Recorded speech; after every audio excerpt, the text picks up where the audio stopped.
Good evening, everybody. Welcome to your bold fraud press conference reaction for the Aston Villa game. And also, we're going to do player ratings for the game against FC Porto. Good evening to you, Kai. How are you doing this evening, mate? Thank you for joining me this evening once again. I hope you're well. I hope your day is going good. But let's see what banger match waffle the Bulls ruled has been talked about in his press conference today, shall we? I mean, each time I do one of these, it feels like it's getting more banger match waffle, honestly.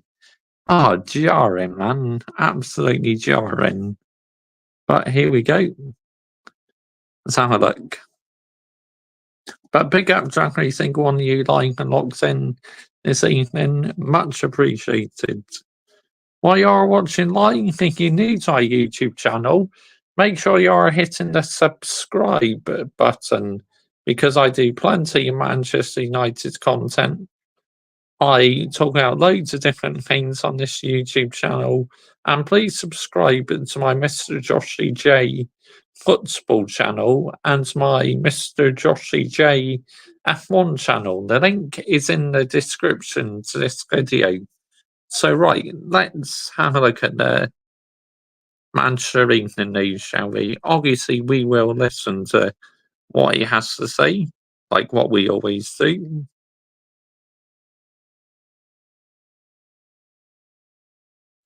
Press conference, here we go. Manchester Evening News, have they done one?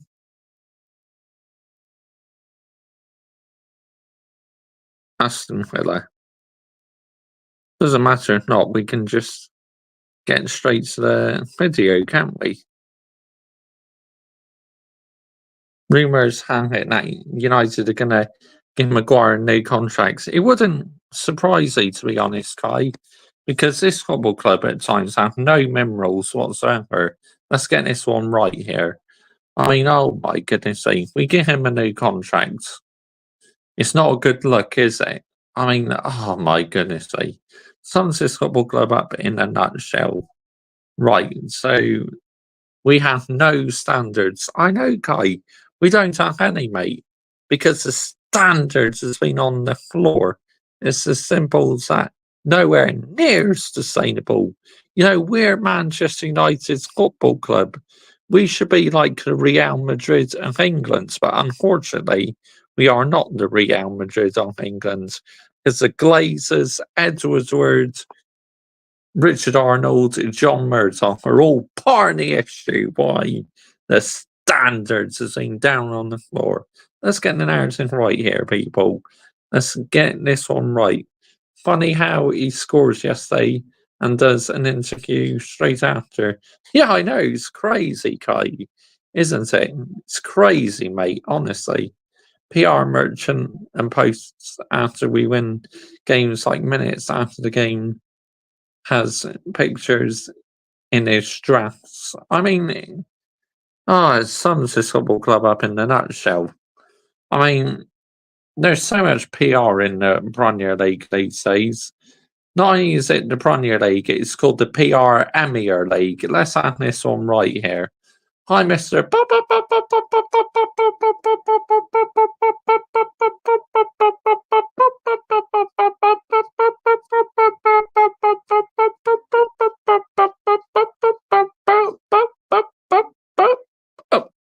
There we go. I did it all. Good evening to you, Hayden Cox. Thank you for joining me this evening. I hope you're well. I hope your day is going good. So, yep, here we go. Let's listen to what Banger Mash Waffle.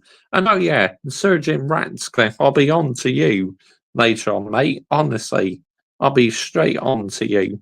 In fact, we're going to listen to that interview as well.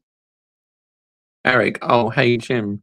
We should get him one new contracts and let's sign Mudrich and Karaki. I mean, oh my goodness me. But yeah, we need to get on to Sir Jim a bit later. But Anyway, let's listen to what the Bulls World has to say.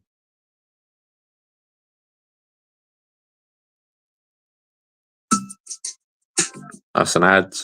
We'll just wait for that. Ahead of our Premier League game against Aston Villa on Sunday.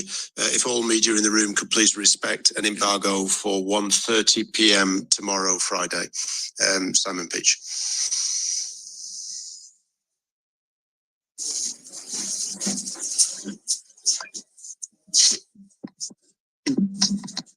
Well, hang on, I'll get rid of that comment. But you are a bully for calling him the Bulls World. Well, he's a bully to the players, so why should I show him sympathy? I won't. Eric, firstly, just Mainu and Mount, will they be available? And secondly, I think you said on TNC that don't judge us in this moment, judge us at the end of the season, but that requires patience. Do you believe there is the patience within the family? Patience again. Using the word patience. What are we doing here?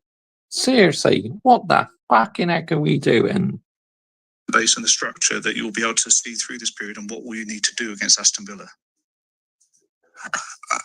I'm not thinking about such issues because that is not a topic, and we are in there together.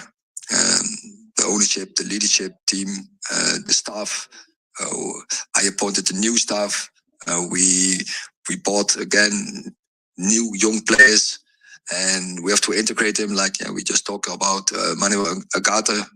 So the sixth position was absolutely one of the topics we want to sign for the season. But he needs time to integrate, and I know in top, but time for what? Time for what exactly? Yeah, you get no time in the Premier League whatsoever. Let's get this one right here. Maguire's not in the England squad. Oh. They don't get time. They have to perform immediately, but that's not always realistic.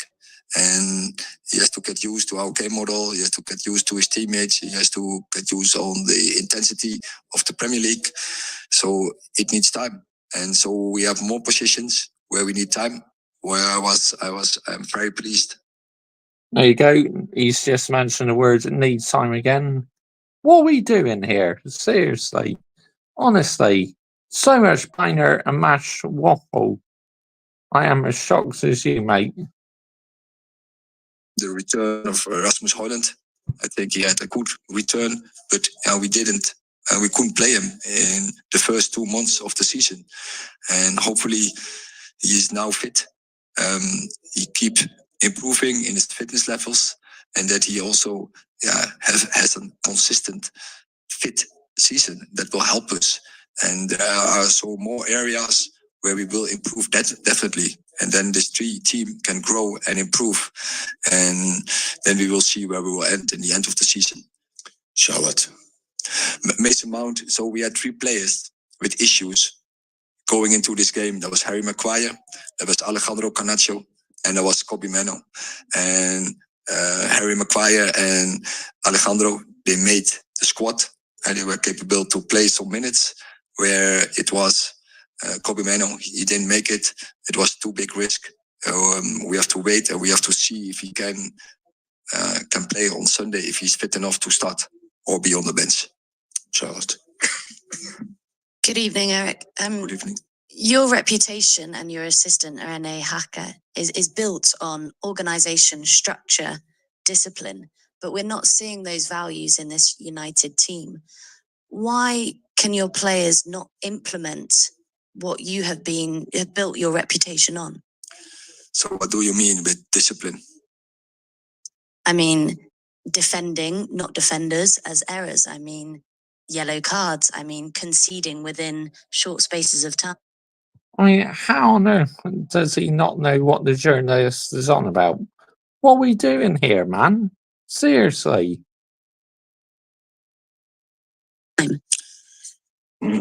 If there's a yellow card, you know, the yellow card after is overturned from Bruno. And so they acknowledge there was a mistake on Sunday. And this was, I would say, was very, very unlucky. He gave everything to... No, not unlucky at all. he deserves to get sent off because literally he did a high foot and that. So literally, yeah, pipe down, why don't you? Why don't you hold your player accountable, yeah? Instead of praising him up in the press conference. What are we doing here? No good look, is it? A Manchester United Football Club if a manager does that. I mean, oh my goodness me, man. Honestly, just get him out of here. Seriously. He's got to go, man. I'm sick and tired of listening to him chat Bayern Mash awful. Good evening to you, Daniel Knight 14. Ball trolls need to shut up. I agree. I agree, mate. To make a goal, he was in the right moment, in the right spot, and he came from the blind side, so I wouldn't address this as undisciplined. And on the other part, yeah, we have to improve. That's for sure. But also, we can say we are very disciplined, for instance, in the first 25 minutes in our positioning and how we created the chances. In the right moment, we speed up the game. So I would not only address this as undisciplined, but definitely we can improve. And we have to improve if we want to make it a success. And we can only achieve, like last 2 seasons, win trophies when we improve. So yeah, we will work on this, definitely. Nathan. Hi, Eric. Harry Maguire said on TNT that he felt the reason behind the goals conceding quickly is a mental issue. Going to Villa Park is another really tricky atmosphere. How do you give the players the belief? How do you solve what he thinks is this mental issue? What is the mental issue? So that is... Well, you should fucking know that because you're the manager, mate. Honestly, you should know what the mental issue is. If you don't know that, then you are well and truly out of your depth, mate. Honestly, he makes you seem, and he is like, are you going to watch any of his live out of the ball trolled press conference? If he's still lying, I'll set up a redirect so I can redirect over to Lee Gunner. Yeah, he said he's going live about 10 o'clock the last time I looked. So, yeah, I'll set up a redirect if he's still live later. But yeah, honestly, this manager is... Oh my goodness me, what a load of banger mash waffle, honestly. Yet, again, this manager, bloody disgraceful. 3-0 Aston Villa. A range, it's a spectrum of topics, and you have to address it right. So this team has the belief that they don't give up. So they have, in that... I think you've lost the dressing room, mate, because how come we gave up a 2-goal lead, literally got the score back to 2-2, then they went 3-2 up, then we got very, very lucky with the equaliser. I think it's safe to say you've lost the dressing room, mate. It's game over for you. Range of mentality, and they have a strong mentality. But in some other parts, they have to step up. And if you want to win trophies, yeah, definitely. And in some areas... They won't step up, no, will they? Because they want you out. It's as simple as that. They want you to take your 17 million and fuck off out of here. It's as simple as that. Get out here. You have to improve. Last question. Eric, Diogo Dallo's been playing at left back. He played a lot there last season, but he's been playing quite a few games there this season, obviously due to the injuries. How impressive have you been with him in that role? What does he need to improve on? And why have you selected him rather than Mazraoui or Martinez to play there? Yeah, I think they can both play there. But for the patterns, I prefer this moment Diogo. But both, of course, are right fullbacks. And that is another area where we have a personal issue. And already for a long time, we have a personal issue there. So definitely we will improve as a team if we get there a consistent left-footed left fullback. So we are waiting for Luke Shaw, we are waiting for Tyrone Malacia to return in the squad, because that will definitely help consistent performance levels. Okay, thank you. What a load of banger and mash waffle. Honestly, this manager does like absolute heading. It's literally infuriating to listen to, honestly. But Mr. Joshy J, why do you react to these bullshit press conferences then? It's because he needs calling out, okay? What he's saying is nowhere near sustainable. I mean, you wouldn't hear any other managers keep talking about injuries and that, like what he was doing last season, and that kept using injuries as an excuse. It's like, no, no, no. Why don't you take accountability? Yeah, it's like, why is he not calling out number 8? Number 8 should be called out because he's been absolutely abysmal recently. Let's get this one right here. Let's absolutely have it right here. But Danny 914, you believe he'll be gone next week, and you believe Villa are going to win 3-0. Villa are going to do us in the weekend. I reckon so as well, Kai. I think they'll win quite comfortably, mate, to be honest. But let's have a listen to what, the Ronan has been saying, who I'm slowly losing trust in now, Sir Jim Ratcliffe. And what he's doing behind the scenes as well is absolutely not sustainable whatsoever. Sir Jim Ratcliffe interview. Here we go. Right, let's see what banger mash waffle Sir Jim has been talking about. Here we go. All the pressure on the manager. You said to me earlier in the year, we've got to be patient, it's going to take time. Look at the environment. Do you have faith in Eric Ten Hag? I think I don't want to answer that question. I like Eric. I think he's a very good coach. But well, why don't you answer the question? Let us fans know, yes or no. It's as simple as that. Honestly, just answer the question. Yeah, dear me, what are we doing here? at the end of the day, it's not my call. It's that management team that's running Manchester United that have to decide how we best run the team in many different respects. But that team that's running Manchester United has only been together since June, July. Yeah. They weren't there. And what?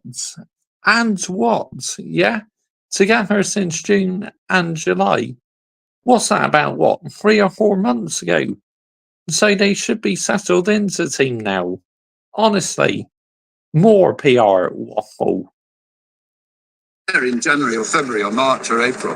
They've only arrived. Omar, Dan Ashworth, they only arrived in July. Sure. They've only been there, you can't sit and wait. And what? Yeah, this is an experienced board, so they should know what they're doing. It's as simple as that. You're not up to the task, get out the kitchen. It's as simple as that. So it's true. They've been there a long time, so they need to take stock and make some sensible decisions. I mean, our objective is very clear. We want to take Manchester United back to where it should be. And it's not there yet, obviously. It's very clear. So, but the work to be done. So this is a video from a BBC journalist. So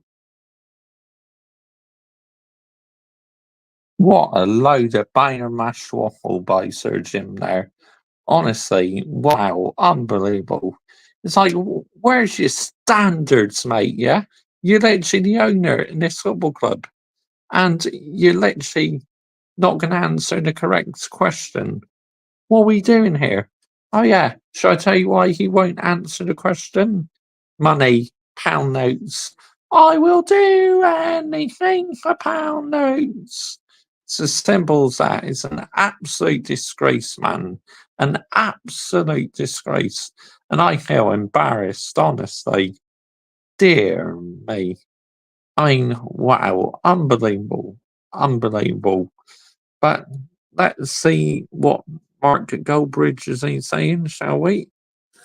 The United stands. Here we go.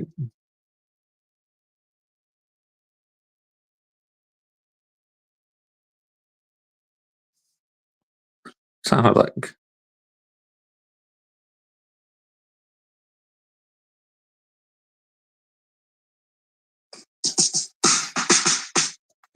That's an ad.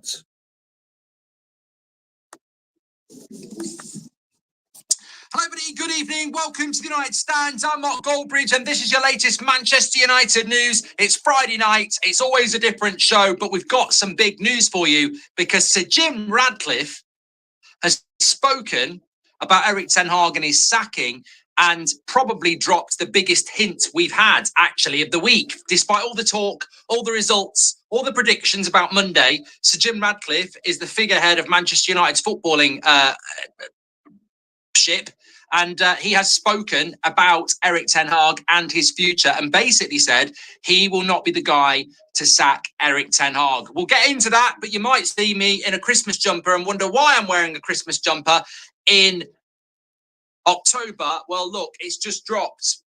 I'm loving this, by the way. It's just literally dropped. You can order yours now. This is our third year of doing a proper knitted Christmas jumper. It's not printed, it's knitted material, and it's just dropped now. You can scan the QR code, links and...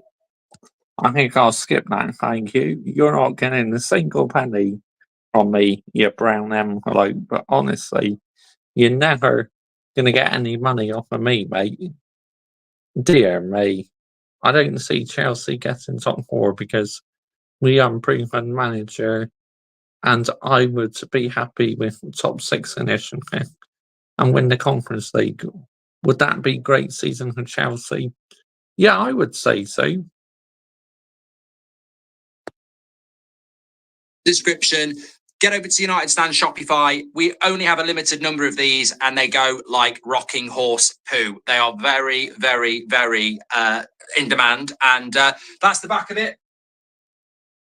And it's our first black one as well. We did red, we did light blue, and now we've gone with this year to commit. Well, it's 25 years, isn't it, since 99 as well. So get them now. We ship them worldwide. It's available and ready to go. And I think it's probably my favourite one because I absolutely love the arm piping and I love the back.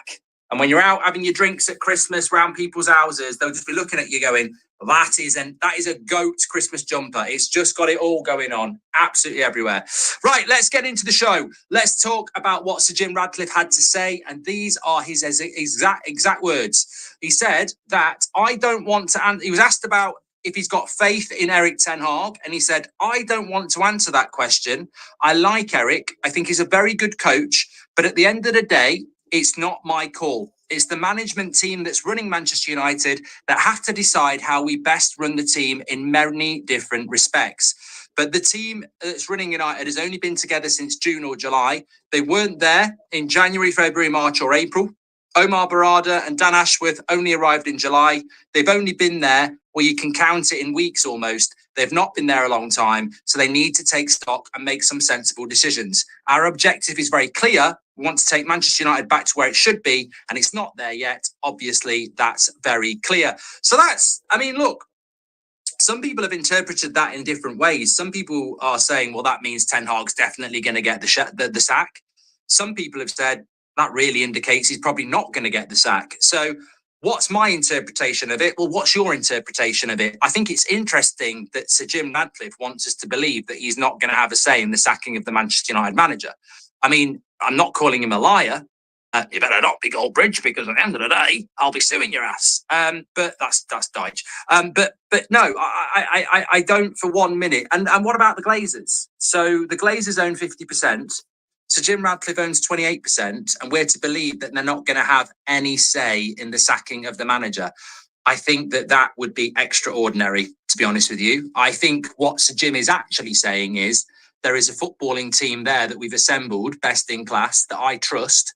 And if they say to me, Sir Jim or Jim, we want to sack Ten Hag, then I will take it on board and probably back them because that's what their job is. The final say will be Sir Jim Ratcliffe and the Glazers. It won't be Barada and Dan Ashworth. I think they'll probably go along with them based on their acumen and experience. But yeah, I mean, it's an interesting approach. And to be honest with you, I think it's overdue. Whatever the outcome, I think it's overdue that we actually recruited people who know about football and trusted them. Whether they are the right people or not, we'll find out in due course. But I think it's very interesting. What do we think about what Barada and Ashworth are going to do? I think there's two ways of looking at it, really. I meet so many interesting people, all with unique stories. The home visit service is Dan Ashworth and Eric Ten Hag's relationship is very, very close, but Dan Ashworth's reputation will rest on what he does here as well. I think you can read it two ways. I think you can look at it and go, well, Barada and Ashworth have only been there since July. The decision to keep Ten Hag was done before they came in, allegedly, although I'm not 100% sure about that. I think officially they have to say that Barada and Ashworth weren't involved, but I think we know from emails and everything else that Barada and Ashworth were involved in that decision. And I think that it could go one of two ways. They might say it's way too early to make this choice. We're trying to build something and we don't want to dismantle it yet. Or they might go, we want to... Well, if they go, oh, it's too early to get rid of him yet, it then just goes to show that their standards are down on the floor. It's as simple as that. Let's get this one right here, people. Let's absolutely hang it right. We do want to do it. I don't think you can read too much into it. I still think, incredibly, it probably comes down to the result on Sunday, which for me, I would rather they knew what they were doing now than be waiting on what's going to happen on Sunday. But I think that maybe it still will come down to Sunday. Caleb says he's distanced himself from the situation. Classic sack talk. They have a meeting next Tuesday. According to Laurie, I reckon that's where they decide. Caleb, you're an absolute legend. The second part of the breaking news story tonight is that Manchester United have got a big meeting taking place on Tuesday. The people that will be attending that meeting will be names such as Sir Jim Radcliffe. We'll also have Sir David Brailsford, Joel Glazer, Dan Ashworth, Omar Barada, Jason Wilcox. They'll all be there. But this meeting on Tuesday was already scheduled in and happens each month anyway. I don't think that meeting's got anything to do with the sacking of Eric Ten Hag. And actually, it would be too late. If they're going to sack him, they need to do it Monday morning. Waiting till Tuesday, to me, just seems a little bit stupid. Maybe they will. Maybe they will wait till Tuesday and they'll do it on Tuesday or Wednesday. But I think that I don't think that meeting's anything to do with it. KT says, I've instantly bought the jumper already. I'm excited for it. It's a cracker. It's an absolute Christmas cracker. Daniel's ordered it as well. They'll go quick. It is nice. I gotta admit, it is very, very nice. But I'm not giving him a single penny, honestly, because he's on the football club's payroll system. So that's why I'm not giving him a single penny for it. Get your orders in. This manager and players can take away so much, but not my love for United and the badge. People died for this club, says Daniel. Love to hear that. That's why I celebrated last night. And also, I want a jumper, but there's no size description, says Tasha. I can't help you on that. This is a medium, and it fits me. It fits me very, very well. Is Joel Glazer flying in on Tuesday? It seems he's still very involved in the running of the club. I hope he's not micromanaging, says the Beast. Mate, in relation to Joel Glazer, he never wasn't involved. He absolutely loves sticking his nose in Man United's business, and he'll never stop sticking his nose into Manchester United's business. So that's not going to stop. Just further to what we're talking about here, the Mirror have always been very good in relation to news around Manchester United. So we're not going to dismiss this story that's come out as well. This is coming from Disco Mirror, David McDonnell, saying that unless Ten Hag's side somehow managed to pull off a major shock on Sunday and win at Aston Villa, Eric Ten Hag is almost certain to be on his way. I mean, I find that statement absolutely small time. I find that statement incredible. I find that statement scary. Eric Ten Hag, not Eric Ten Hag, Sir Jim Radcliffe, don't mix me up with him. I'm a billionaire. The point I'm trying to make is that you've got journalists writing stories about unless we beat Aston Villa, Ten Hag gets sacked on Monday. And I'm like, for the love of God, what a stupid scenario. Grow the fuck up. We're Manchester United. You cannot be making a decision based on a result at Aston Villa on away. That is incredible to me. Either way. If he wins, that shouldn't be the decision. And if he loses, that shouldn't be the decision. You should already know the decision tonight. I should be able to take Sir David Brailsford into a room, buy him a pint and say, have you made your mind up? And if he says to me, not until Sunday, we'll have to see what the result is, I'd say, I'm not paying for that pint. You're an absolute prat. You can sit and drink that on your own. I'm going to talk to John and he's an idiot. But you're an even bigger prat because You cannot be sat there seriously, Sir Dave, telling me that you haven't made your mind up. You're going to make your mind up dependent on a bloody result. Come on. If you want to sack him, sack him. If you want to keep him, keep him. Don't use Aston Villa as a bloody excuse. It's a coward's way out. If you think he's not the guy, beating Villa shouldn't change your mind. If you think he's not the guy, if you think he is the guy, losing to Villa shouldn't change your mind. I find it incredible that we're doing this again on one game. I said before the FA Cup final, we shouldn't be doing it based on the FA Cup final, and we did.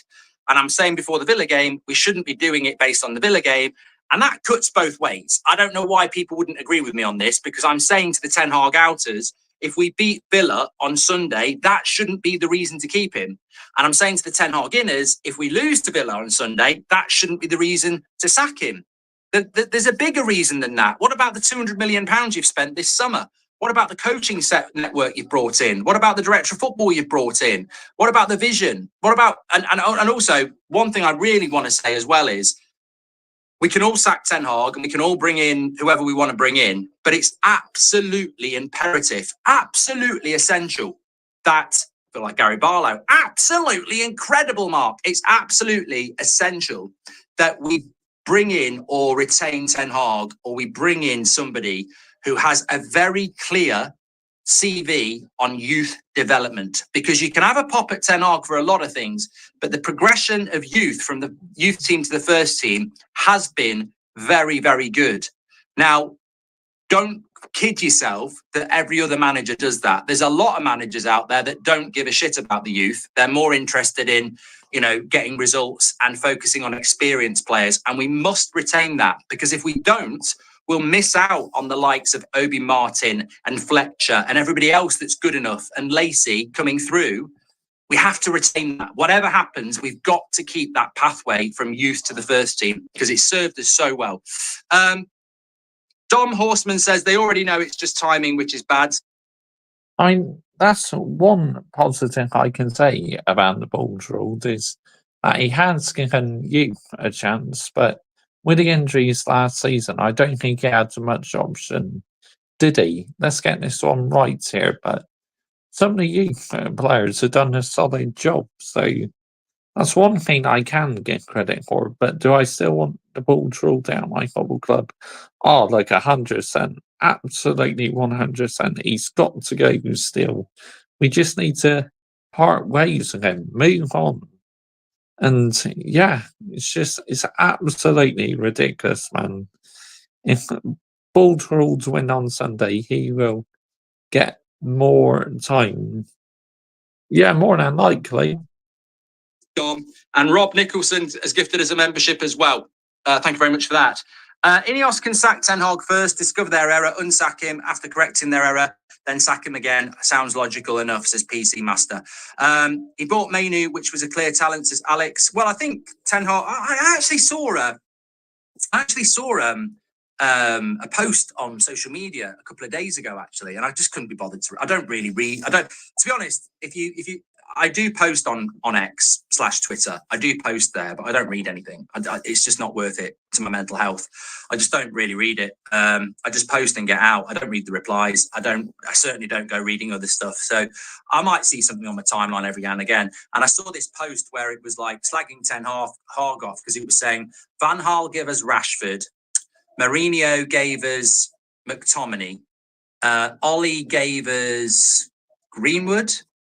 And then I think it was Rangnick gave us Elanga, and then it was like Ten Hag gave us nothing. And I was like, hold on a minute. Ten Hag gave us Mainu and pretty much developed Garnacho as well. So I think Ten Hag's done all right when it comes to bringing through young players, to be fair.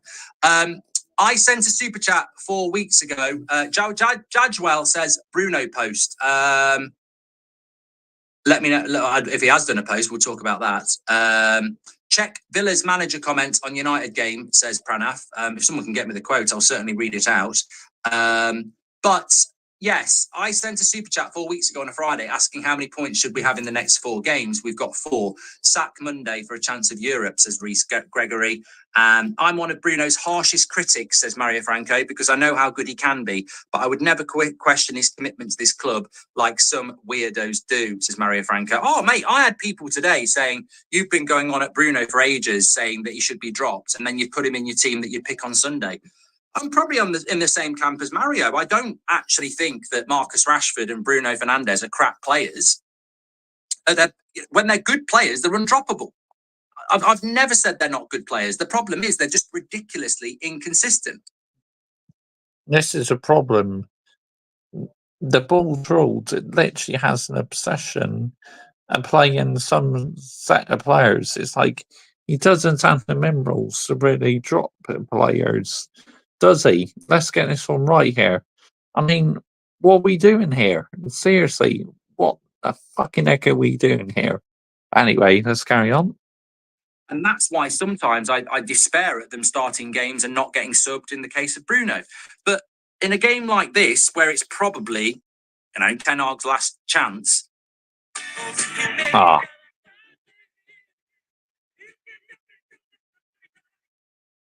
I probably would, in this game, I probably would play Rashford and Bruno because I'd be like, you know what, it's my last game. I've been very loyal to you.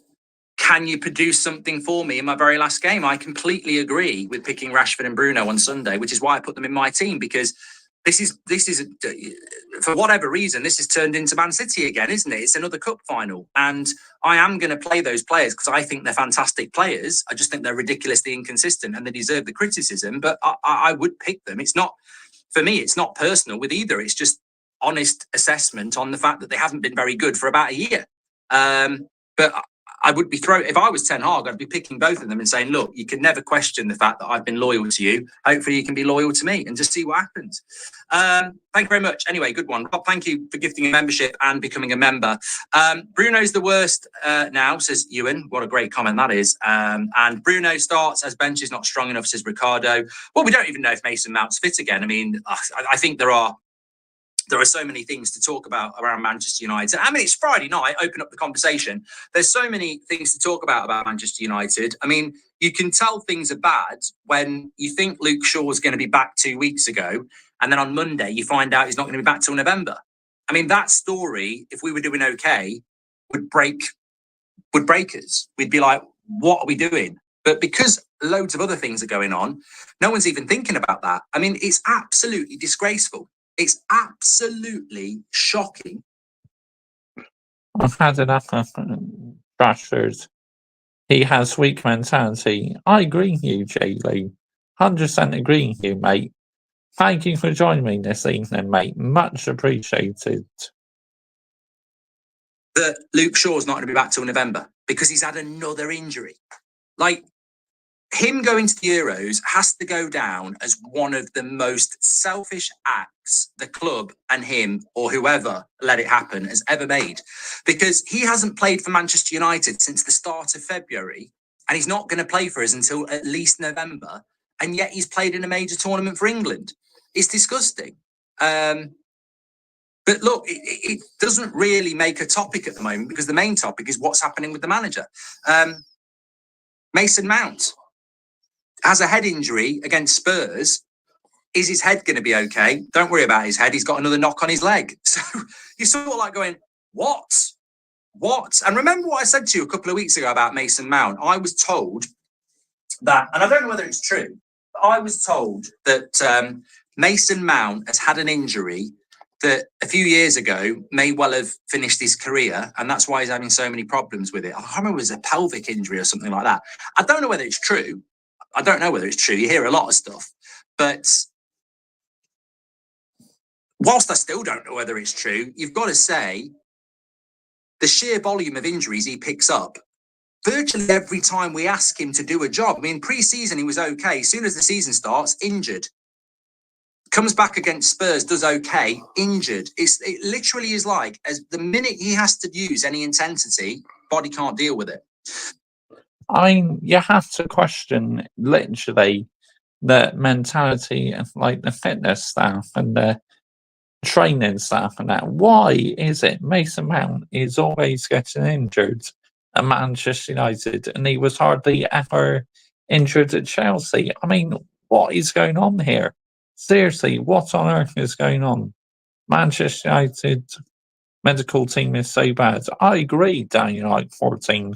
I agree here, mate. Nowhere near sustainable. When is Luke going to get the harsh scrutiny he deserves, says Fernando? Look, I think I think Luke Shaw's had very harsh scrutiny throughout his Manchester United career. I think some of it's very unfair, about his weight, about his ability. I think he's a fantastic left back. I think he's one of the best left backs in the world when he's fit. The problem is he's not fit, and I can't. If you've watched this channel for a long time, you'll know Martial and Rashford were my favourite players. Then Bruno came along and he sort of became my favourite player. I've always been a massive fan of Luke Shaw. And I look at it now and I go, all those players that were my favourite players have not achieved what made them my favourite players. Martial, for whatever reason, I thought he was going to be amazing.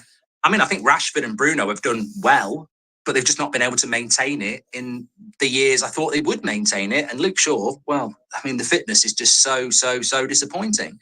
But in a way, I think it's really important. I mean, this is why Player FC just doesn't exist to me, because if you have that, you're blinkered.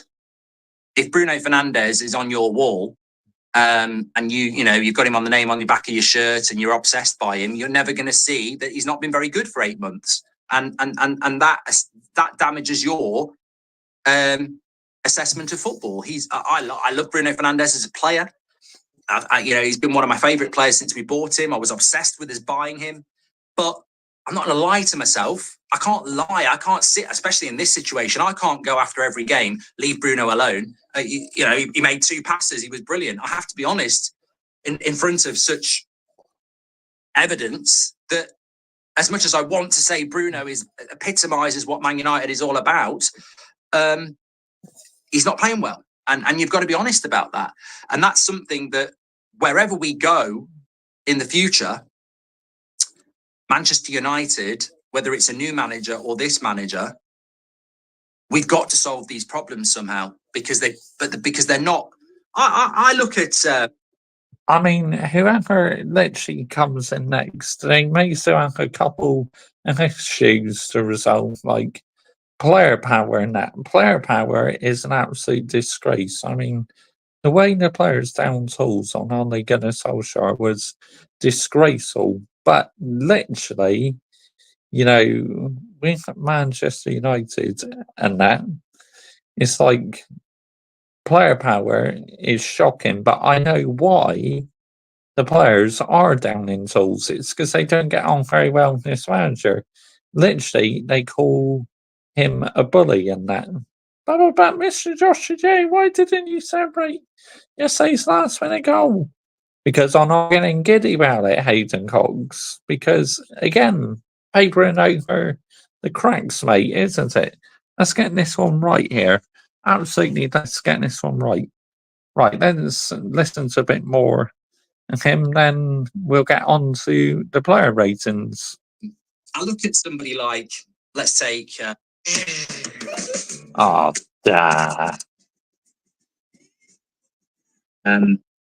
trying to think of an example of a player that's been bad at another club, but it doesn't last. And there'll be plenty of examples of it. I just can't think of. Bernardo Silva at Man City has been criticised before over the last 2 years, where he might go through a patch where he's not had a good month. But the quality always comes back to the top very, very quickly. I think the problem at Manchester United is you can name a very long list of talented players who, when they go off the boil. What's your thoughts on Pogba being able to play again next March? I mean, he should have had a longer ban, I reckon. That's nowhere near sustainable. He should have been heavily punished, Paul Pogba. Honestly. I mean, wow. What are we doing here, people? Real talk, what are we doing? See, soft mentality, again. It's as simple as that. It's a disgrace, man. Football's gone so soft these days. you don't know what rule is which these days, do you? I mean, let's get the narrative right here. Absolutely, let's get it right. It's not for a month. It's like for 6 or 7 months or 8 months. It's really strange because I know Bruno Fernandes is a good player, but I look at Bruno from Christmas to now, the good performances you can probably count on 2 hands. The bad performances, you can probably count 30, 40 games. So I don't know why that happens to so many Manchester United players. I mean, a lot of people last night were getting on to Martinez and saying he's been crap all season. And I thought about it last night when I'd finished and I thought, you know what?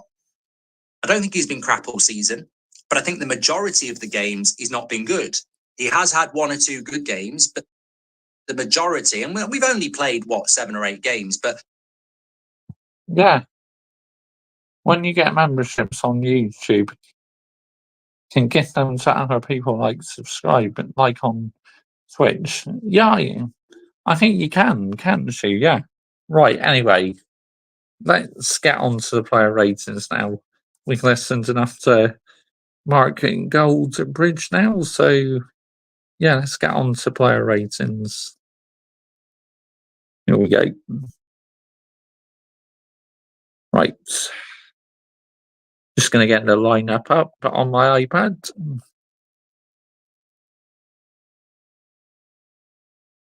Manchester United.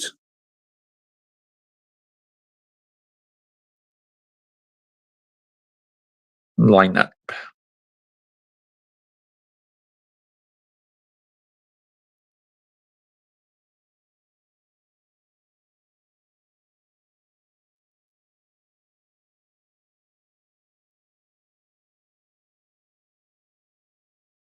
That's an old one. Fuck's sake, man. FC Porto, here we go. That would narrow it down, won't it?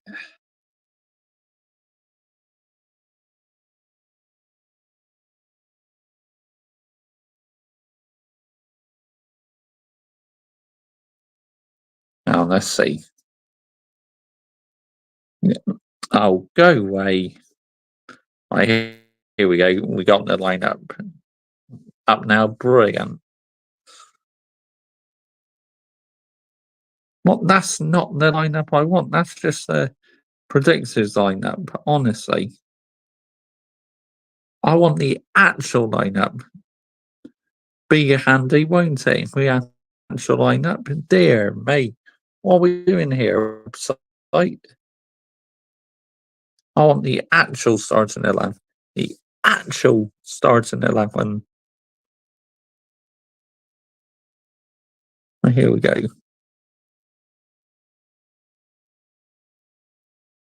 Where is it?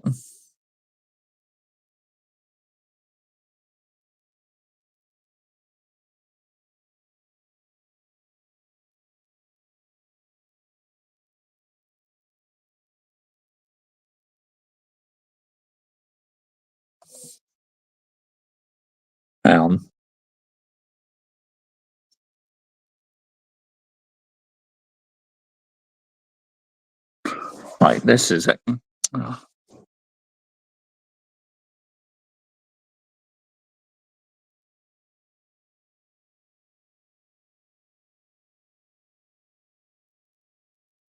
Here we go. This is it. Finally, man. Dear me. Finally come up, man. What are we doing here, people? Right, so here we go. This is the lineup. Now, if you do type player rating videos, what I do is I can the starting 11 rating, the substitutes rating, the ball ruled rating for his team selection, and the team rating for their performances during the whole game. Now, if you like my ratings, great. If not, then I'm not bothered one bit because I am back for the next game against Aston Villa. So, right, let's get started with Andre Onana, shall we? Andre Onana, I'm going to give him a standard 6, really. I don't think he had a lot to do, to be honest. Wasn't really tested too many times. Literally, he only had a few shots to save, really. I thought one of them he could have done a bit better, actually. One of the goals what Porto scored, but he didn't have the worst game in the world. So, yeah, that's why I'm going to give Andre on A for. On to Mascherari. Mascherari, I'm going to give him a 6. I thought he had a decent game. Wasn't really outstanding, but I thought his positioning was spot on. The work rate was definitely there and put in a decent shift. So that's why I'm going to give Mascherari a 6. Delete 0, absolutely 0. What an awful game Delete had, honestly. Wow, unbelievable. Such poor defending by Delete. No excuses. Got caught out so many times, positioning way off, no excuses. He needs to take accountability for that performance. Literally, you know what they say, accountability is the best ability. Now he needs to be held accountable for it. It's as simple as that. So 0 for Delect. Martinez 2. Shocking. I mean, he has been absolutely abysmal recently, Lissandro Martinez. I mean, what on earth is going on with Lissandro Martinez? It's like his head doesn't seem to be in the game at the moment. He keeps getting these silly yellow cards and that. I'd love to know how Martinez has dropped off because one time Manchester United fans were nicknaming him the Butcher. Let's get this one right here. But recently, Lissandro Martinez has been absolutely dreadful. So, too. Diego Dalot, 4. I mean, in a left back position, not the best of games. Again, this is the thing with Diego Dalot. He is not a left back, he's more of a right back. But because we sold Aaron Wan-Bissaka in that's why we have to play Mascherari right back and Diego Dalot left back. But to me, Dalot is just not a left back. Let's get this one right here. Kobe Mainu, I'm going to give him a solid 6. I thought he had a really good game, to be honest. Didn't really do much in the game, but I thought the work rate was there. So that's why I'm going to give Kobe Mainu a standard 6, really. Casemiro, I think I'll give him a 5.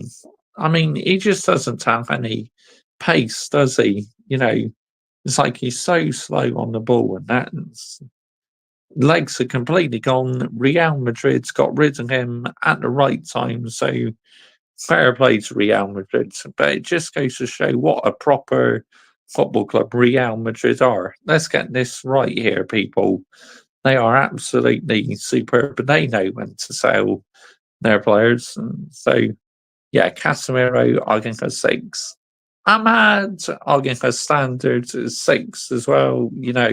I thought he had a decent game.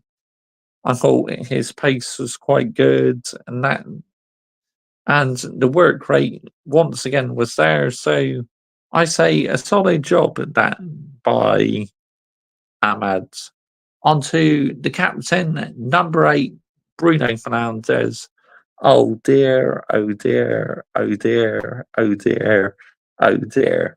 Wow, where do I get started with this player? Honestly, seriously, where do I start?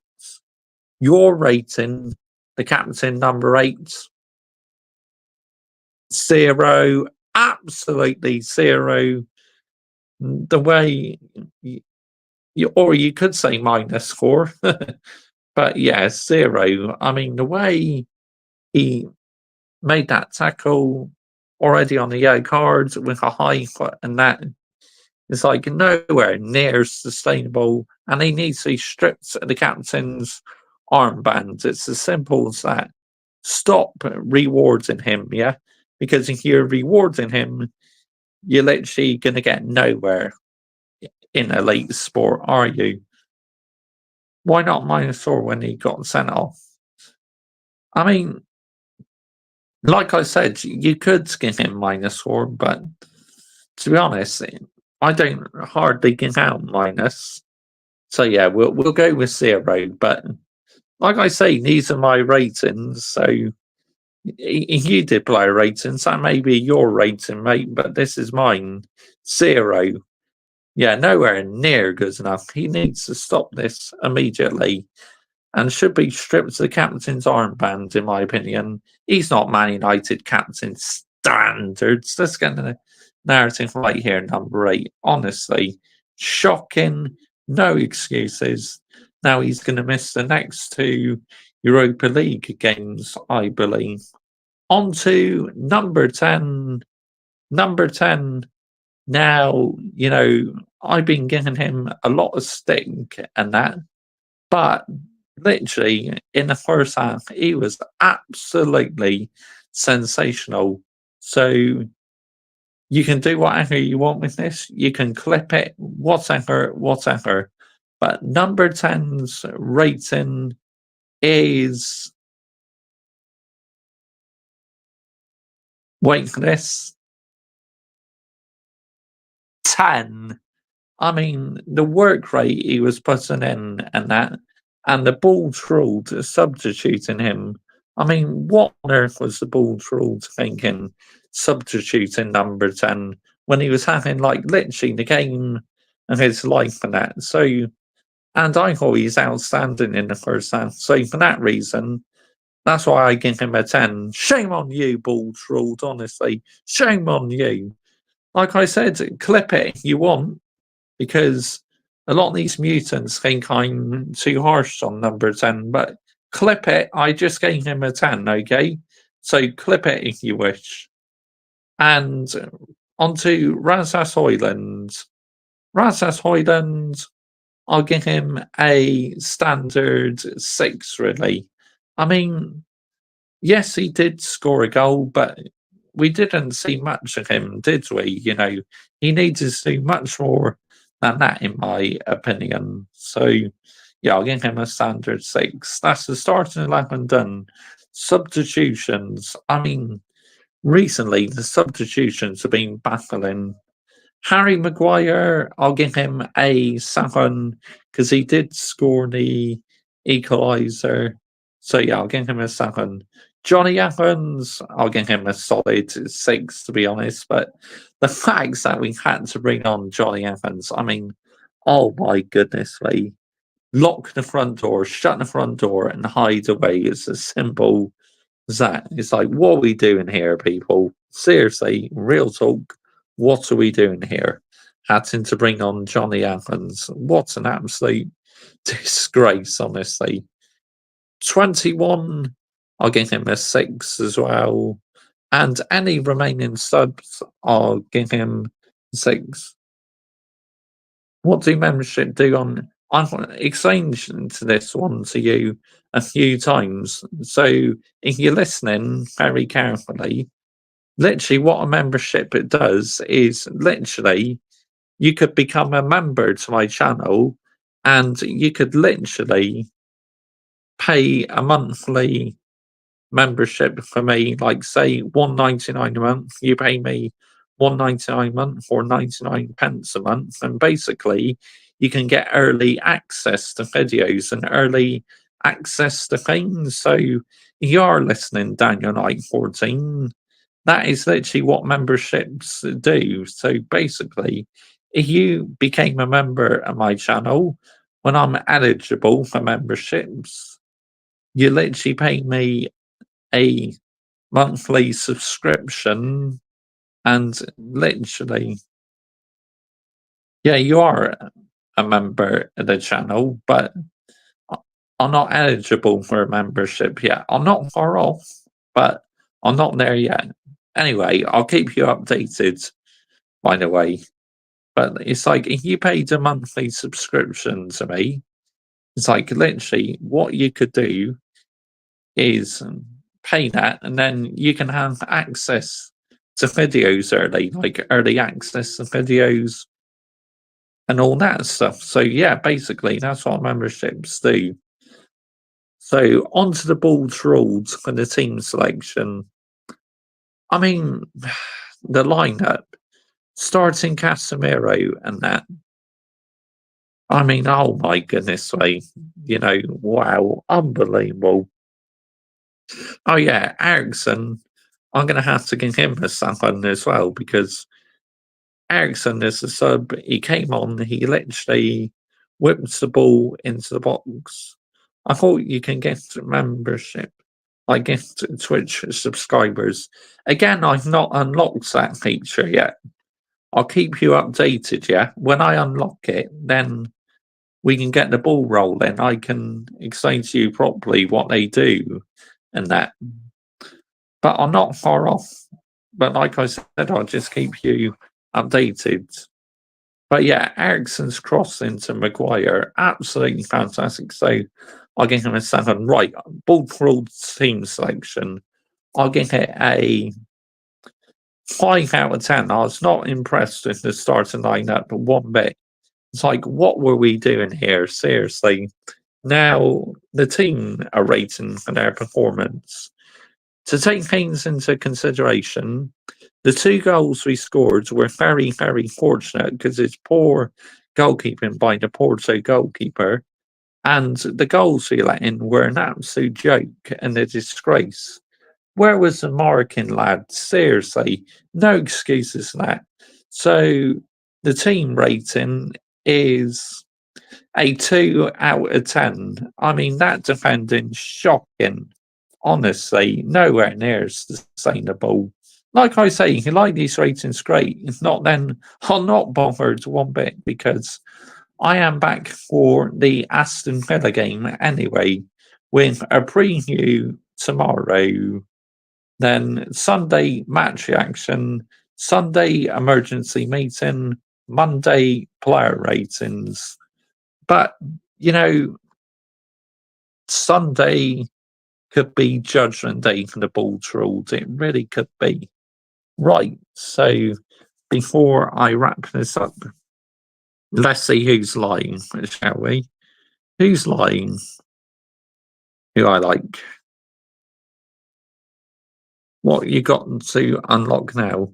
I mean, I need 4,000 watch time hours, and I'm on about 2,800, so we're over halfway there. Just need to get to 4,000 watch time hours.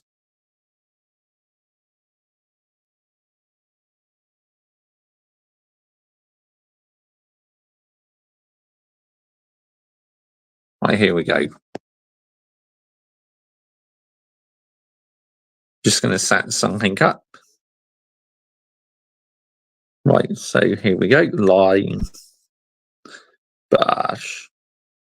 Hi, mates. Hope you're well. Hope you had a good day. Yes, I have had in Portage. Raids Michael. He hasn't got redirects turned on, so I can't raid him, unfortunately.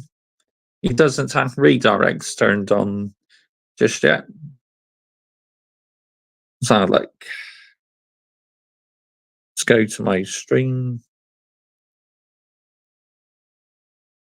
Add redirect. Here we go. Yeah, I'm at my grandparents' house, so I went to my grandparents today. So, yeah. Anyway. And Michael.Chelsea FC, he doesn't have redirects turned on, so I can't rate him. But anyway, we are going to redirect to Lee Gunner. Yeah. Yeah, I will do. I'll explain that to him at some point. You had a nice to your teammate. Yes, Jamie, Oliver, chicken, potatoes, peas, and tomatoes. Very nice. Right, here we go. Same. There we go. That's the redirect. It's set up. Right, so let's get back onto the app.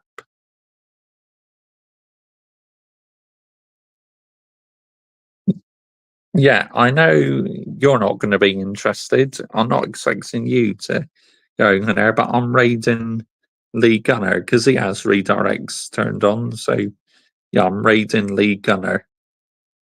But yeah, I explained to Michael.ChelseaFC how you do it at some point, mate. Definitely. But yeah, anyway, thank you all so much for watching. Big up to Kai, big up to Hayden Cox, big up to Daniel14, big up to Adam Partridge. And yeah, when you get over to Lee Gunner's chat, make sure you put Mr. Joshy J Raid. Go and show Lee Gunner some love and make sure you are subscribing to his channel. Big up to you, Josh.